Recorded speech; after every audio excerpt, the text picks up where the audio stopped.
ნიცაში ვართ, მოკლედ მეგობრებო, ჩამოვედით, მაგრამ ჩამოსვლის თავარი მიზეზი არის მაინც გრასი. გრასი არის პარფუმერიის დედაქალაქი. უნდა მოვინახულოთ ფრაგონარდი, მოლინარდი და გალიმარდი, რომელიც ისტორიული ბრენდები არის პარფუმერიაში. უნდა ვეწვიოთ მათ ქარხნებს. უნდა მოველაპარაკო ასევე რობერტეტისა და მანეს წარმომადგენლებს მატერიალებთან დაკავშირებით და ინფორმაციებს ნელ-ნელა გაგაგებინებთ ბლოგის სახით. პლუს ამას გრასს მინდა მივუძღვნა ერთი ვიდეო გრასის ისტორიაზე, ზოგადად პარფუმერია როგორია გრასში და არხის გამოწერას არ დაგავიწყდეთ. ამ არხზე დაიდება რამდენიმე დღეში, ალბათ ერთ კვირაში, ამიტომ ამ ვიდეოსაც ბოლომდე უყურეთ და ლაიქეთ, გამოიწერეთ და ასე შემდეგ წავედით. ახლა სანაპიროზე მივდივართ. Old Town-ში ვართ, Beer and Food არის ესეთ რესტორანი, შემოვედით. საფრანგეთში ღვინოს უნდა ვსვამდეთ, მაგრამ დაახლილები ვართ, დამგზავრები ვართ და რაც მარტივად მოგვიწონებოდა ეგ შევუკვეთეთ ლუდი, მე შევუკვეთე ჯორჯია ბურგერი, ისინი შევუკვეთა პატარა პიცა, სალიანი. გავსინჯოთ და შემდეგ სანაპიროსკენ წავედით. მოვიდა ჩემი ჯორჯიან ბურგერი. ქართული რა არის? სიმართლე გითხრათ, ჯერ არ ვიცი. ქრისტის პატარა სალიანიტოც ადგილზე არის, დაახლოებით ამდენი დაჯდა. ლუდი 5.5 ევრო ღირდა, ეს 20 ევრო ღირდა, ეს 10 ევრო ღირდა და ესეც 10 ევრო ღირდა.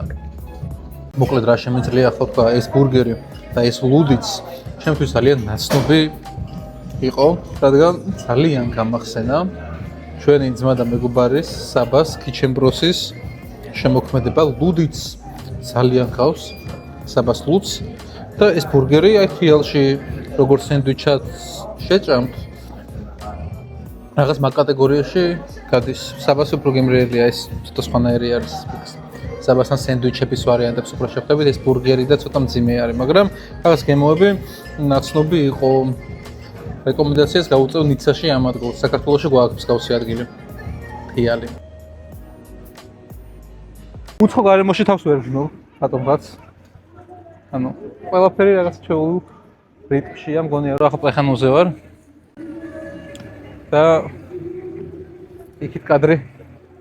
ძალიან ბევრი ფრანგია რა, უცნაურად. საფრანგეთში. არ ველოდი ამდენ ფრანგს. შარდენზე ვართ მეგობრებო ნიცაში. ახლა ცოტა ხანი დაველოდეთ, სანაპიროზე გავდივარ და ბათუმში აღმოჩნდებით.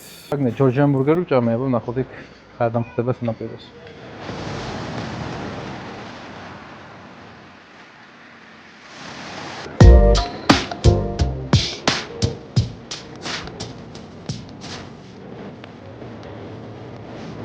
პირველი დღისთვის როგორი შთაბეჭდილებებია, ხალბატონო? კარგი ქალაქია. ძირითადად ნიცაში საღამოობით გამოვალთ და დღის ნაწილში სხვა ქალაქებს ვესტუმრებით. ლუის ბუტიკში შევედით, გადაღება არ შეიძლებოდა, დაგვხვდა ქართველი კონსულტანტი, დავტესტეთ ახალი არომატი, ამბრე ლევანტი, რომელიც ძლიერი ცხოველური ამბრის არომატია და საკმაოდ სასიამოვნო იყო. შევედით გალერი ლაფაიეტში, რომელიც ნიშური სუნამოების მაღაზია არის ნიცაში. დავტესტე გერლანის private ხაზი, რომლებსაც დიდი მოლოდინი მქონდა, თუმცა იმედები გამიცრუა, როგორც Spiritus Double Vanilla-მ, ასევე Vanilla Planifolia-მ. ბოთლების სილამაზეს ვერ დაუკარგავ, ნამდვილად მდიდრულად გამოიყურება. ასევე დავტესტე Dior-ის private ხაზი, Bois d'Argent ძალიან მომეწონა და ერთ-ერთი უახლესი არომატის დატესტვის ჯერით დადგა Bois Talisman, რომელიც არის კატასტროფული სუნამო. შეგიძლიათ იყიდოთ By the Fireplace-ი, არ გადაყაროთ უაზროდ რამდენიმე ასეული ევრო. დავტესტე ქრიდის უძარიანი, რომელსაც ვფიქრობდი, რომ საშინელი სურნელი უნდა ქონოდა, თუმცა არ აღმოჩნდა ეგრე. საკმაოდ მომეწონა. ყავისა და სანელებლების შტრიხები უთან კომბინაციაში საკმაოდ საინტერესო იყო ჩემთვის და ვერ ხვდები ესე რატომ ლანძღავდა ხალხი. ქრიდის სტილი ალბათ არ არის, თუმცა როგორც არომატი საკმაოდ მაღალი დონის არის. დავტესტე Bottega Veneta-ს სუნამოები, პრეზენტაცია მეიქცია ყურადღება. Chanel-ის private ხაზში Sycamore არის ესეთი სუნამო, რომელიც ძალიან გავს Ancre-Noirs, ოდნავ ბაზამური ვერსიაა. Lion მომეწონა ყველაზე მეტად. ქრისტის ერთ-ერთი საყვარელი სუნამო, Dior J'adore. გრასში წასვლისას შემთხვევით ავწდით გაჩერებას. კანში უნდა ჩამოსულიყავი და შემდეგ შეგვეცვალა ლამატარებლის ხაზი ან გაგვიგრძელებინა ავტობუსით მგზავრობა, მაგრამ ზოგჯერ შეცდომებს კარგ რაღაცებამდე მივყავართ, საკმაოდ ლამაზი ადგილი გამოდგა. გაჩერებაზე ადამიანი გავიცანით, რომელსაც ჩვენ უთხარით საით უნდა წასულიყო. ეს ადამიანი იყო ნამდვილი კონსპირაციის თეორიების გურუ. ყველა კონსპირაცია მოვისმინე ტრამპზე, საგარეო პოლიტიკებზე, საკმაოდ სახალისო და საინტერესო დიალოგები გქონდა და როგორც იქნა ჩამოვედით კანში, რომ შეგვეცვალა მიმართულება. მოკლედ ახლა ვართ კანში. მატარებლით ერთი გაჩერებით ავწდით და ისე უკან ჩამოვედით და ბარემ სანამ გრასის ავტობუსი მოვა კანი ვნახეთ. უნდა დავალოდოთ 660 ნომერს და მოხვდებით გრასში. ცოტა ამინდი გაფუჭდა მოიღრუბლასავით, მაგრამ ყოველ წუთში ამოდის მზე დანიშნული მოხს. კვირა არის დღეს, კვირას სატრანსპორტო ლოჯისტიკა ირებაო და ხშირად აგვიანებს მატარებლები, ავტობუსები და ასე შემდეგ. თითო მინუსი ყველა ქვეყანაში დაგხვდებათ მოკლედ. სტერეოტიპებს აქაური ხალხი არ ერგება ფრანგებზე გავრცელებულს, რომ უხეშები არიან, ცივები არიან და ასე შემდეგ. ყველა რაღაც გიღიმის თბილად არის შენ მიმართ განწყობილი, როცა ეკითხები რაღაცებს, თუ ინგლისური არიციან, ფრანგულად პასუხობენ და რაღაცნაირად თქვენ შორის ინტერაქცია ხდება, ამიტომ ძალიან ისეთი მყუდრო რეგიონი ავირჩიეთ ტურისტული ვიზიტისთვის.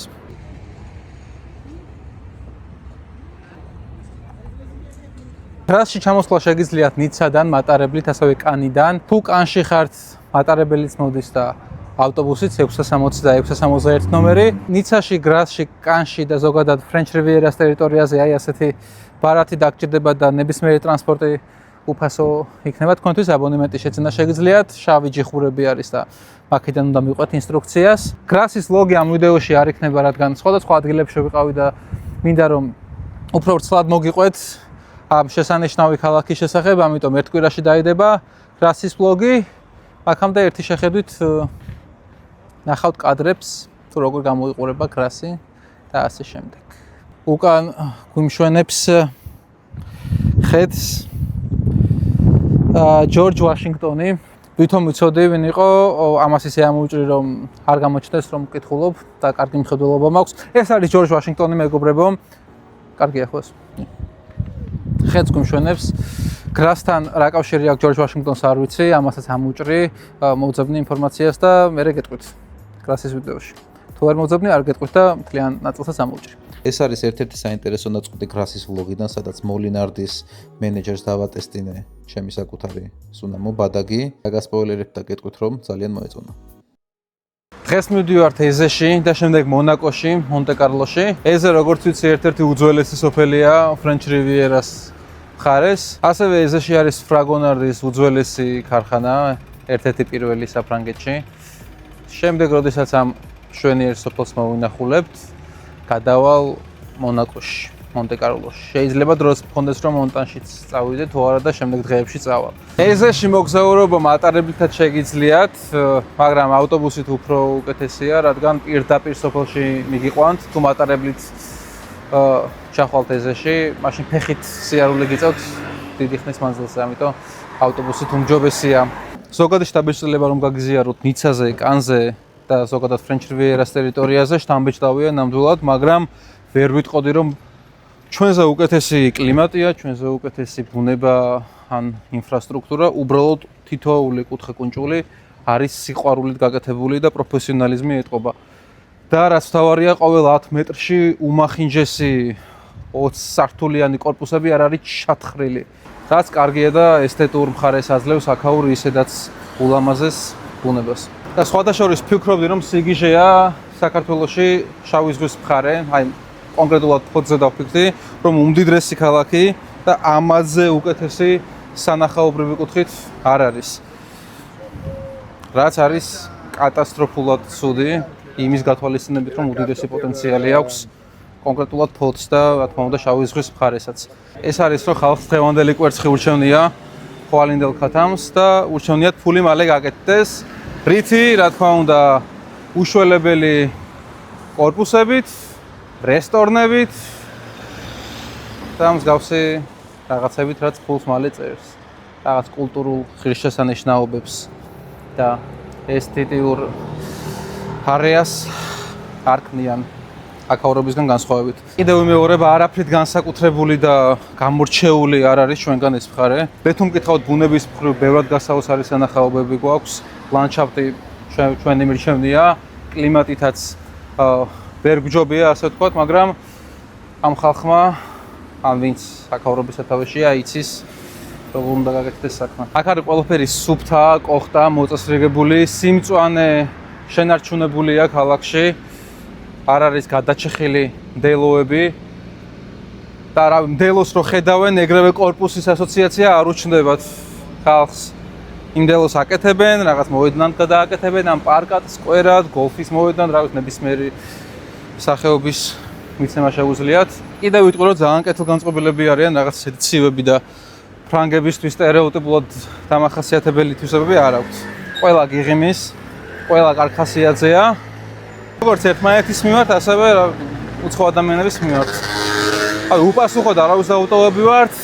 ინგლისური ბევრმა არ იცის, მაგრამ ფრანგულად ცდილობს რომ რაღაცა გაგაგებინოს. ისე ერთი უცნაურობა კი არის აქ, ვერ გამოიცნობ როდის არის რაღაც აწესებულება ღია. ანუ შეიძლება ბრახ 2 საათზე სამშაბათს დაგედილი იყოს რესტორანი ან დაგედილი იყოს რაღაც მაღაზია. აი, ეგ ჯერ ვერ გავიგე აქ. როგორ არის მოწყობილი?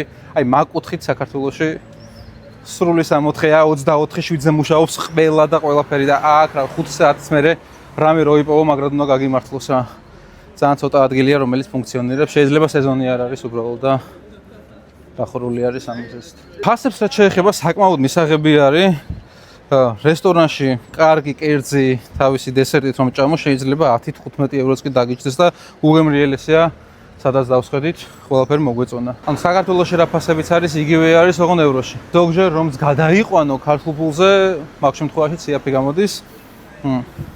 ამიტომ ფასების კუთხით აქ ყველაფერი კარგად არის. ვართ ეზეში, გალიმარდის ქარხანასთან, გრასში არ შევსულა, რადგან ვიცოდი რომ აქ ჩამოვიდოდი და ეს უფრო დიდი და უკეთესი ქარხანა არის დასათვალიერებლად, ამიტომ ამას გრასის ვიდეოში ჩავსვამ. ეწვიეთ ულამაზეს სოფელს ეზეს, რომელიც მდებარეობს ნიცასა და მონაკოს შორის. მარტივად შეგიძლიათ მატარებლით წახვიდეთ ნიცადან. ეს არის შუა საუკუნეების ქალაქი, რომელიც კლდეზე არის გაშენებული და აქ არის ეგზოტიკური მცენარეების ბაღი, შუა საუკუნეების არქიტექტურა, ულამაზესი ხედები, მშვენიერი ბაღი. მოკლედ ფრენჩ რივიერას მონახულებას თუ ვაპირებთ, ეზე არაფრის დიდებით არ უნდა გამოგრჩეთ. ასევე ეზეში არის ფრაგონარტის ყველაზე ძველი ქარხანა. ძალიან ლამაზი ხედებია კოტ დაზურის. ბათუმის ბოტანიკური ბაღი ჯობია.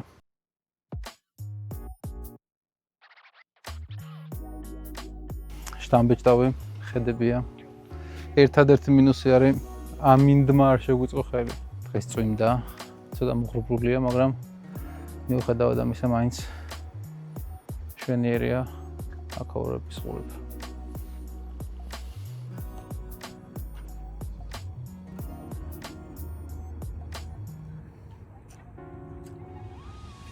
კაქტუსი საშუალო ზომის. ფოთიდან მონაკოში რო ჩამოხვიდოდი, ვფიქრობდი. ფოთს რო დაახარჯო ერთი 4-5 მილიარდი. აი მონაკო არა.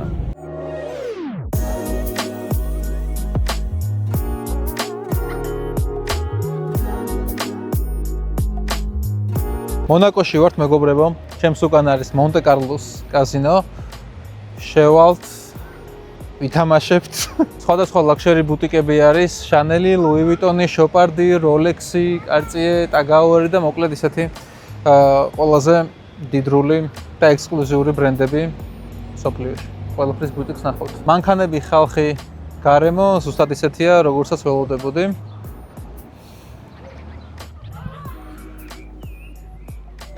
არა.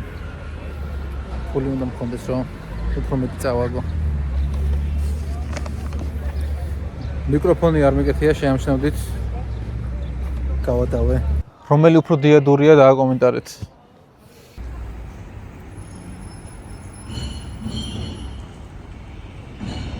ახლა ვართ მონაკოს ნავსადგომზე. აი ასე გამოიყურება მილიონერებისა და მილიარდელების გართობის წესი, უზარმაზარი იახტა. უფრო პატარა ზომის იახტები. რამდენი სუნამ უნდა გავყიდო, რომ ერთი ესეთი მყავდეს რა, ეს ყავს, მეგობრებო. მასწავლებელი თუ გეტყვის რომ არასულიერზე მქონდეს არის, არა, იახტა ყავს. ანუ შვილი უფრო გააქვს, რომ ვიდრე ეს რაღაც. ძალიან მომწონს ესეთი ქალაქები და არქიტექტურული სტილი. მონაკო ხო არის და აკროფული ტრიალებს, ისეთი ალბათ არც ატრიალებს სამყაროში. აქაც არ ხვდებით მახინჯ შენობებს. თავისუფლად შეიძლება საქართველოს შავი ზღვის რომელიმე ქალაქს ყოფილიყო იგივე იერის და ესთეტიკის. ანუ შეხედეთ არც ერთი რაღაც მაღალსართულიანი მახინჯი შენობა, რომელიც იერსახეს ანადგურებს. ქრისტესაც ვეუბნებოდი, რომ ისეთი განცდა არ მოხს, თითქოს ესეთი რაღაც პირველად ნახე. არ მაქვს რაღაც ახმატებულების განცდა, რომ ღმერთო, ჩემო ეს რა ნახა ჩემო თვალებმა, იმიტომ რომ მინახავს მსგავსი რაღაცები თუნდაც საქართველოში. და ჩანს ეს პოტენციალი ბევრ ქართულ ქალაქში. სამწუხაროა, ძალიან თავისუფლად შეიძლებოდა პატარა ქოთდაზური ქონოდა საქართველოში. ან უკეთესი, ბევრად უკეთესი. თუმცა ახლა ისიც არ არის, რომ ყველაფერი რაც აქ არის ჩვენს გვაქვს, არა. აქვს ისეთი დეტალები ამ ადგილს, რის გამოც ღირს ჩამოსვლა და მთლიანი ფრენჩ რივიერას სანაპიროს მონახულება. მონაკო უფრო გასართობი კუთხით კარგი ადგილია, ნიცა ბევრად მშვიდი, ლამაზი ადგილია, გრასი პარფიუმერიის მოყოლთათვის არის, კანი უფრო კანიც დაახლოებით ნიცა სტილი არის, უფრო არისტოკრატული, მე ასე ვიტყოდ. არის იქ შეგადაში ქალაქები, კანსურმე, რომელიც ევროტურისიდანაც გაგახსენდებათ. სამწუხაროდ ვერ ვნახე ნუდისტური პლაჟი, სეზონი არ არის. პრინციპში უკვე ვლოგის ბოლოში გავიდეთ, კიდევ რამდენიმე დღე გავჩერდები, ჩემს საქმეებს აქ გავაკეთებ, მოვილევ და შემდეგ დავბრუნდები თბილისში. მეტი რამე ისეთი დაგვრჩა, რაც არ გვიჩვენებია, არაფერი თუ რაიმე ისეთია, მე გადავიღებ და ჩავსვამთ. მოკლედ მადლობა, ცოტა ხანში დაიდება გრასის ვლოგის სტილის ვიდეო. გრასზე ცალკე ვიდეო ჩავწერე. პარფიუმერულ აქტივობებზე, როგორ შეგიძლიათ გრასში დრო გაატაროთ. არხის გამოწერაც არ დაგავიწყდეთ. კარგად.